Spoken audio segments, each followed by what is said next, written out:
Last spring marked the first time the Tennessee third grade reading retention law was in effect, and now educators have some experience how they're preparing students to meet the standards required to avoid retention.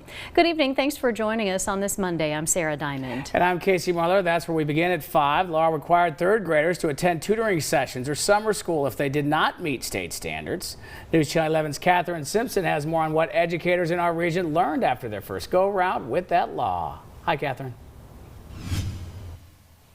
Hi, Casey and Sarah. We spoke with Kingsport City school leaders about what they took from their first year of third grade retention. They told me that this year they're honing in on personalized attention and sticking to state standards.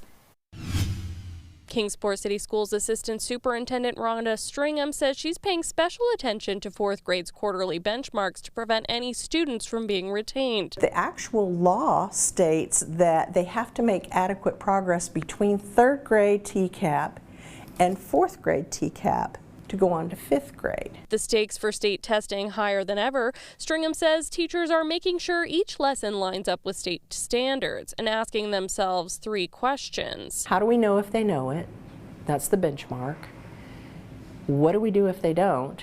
So how do we address that in the classroom, in intervention, in tutoring, in those kind of supports?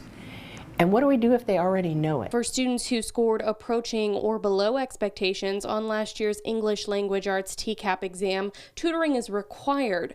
But not all of the roughly 160 Kingsport third and fourth graders in tutoring are there because they have to be. But then the invitation, we've had a lot of people take us up on it because they really want their children to do well. Stringham says the district is even applying some of the techniques it's adopted to teach reading to subjects like math. It's personalizing learning for the kids in their intervention, in their tutoring, even in their Tier 1 classroom. In their regular education, we're trying to personalize it for kids so that they get what they need.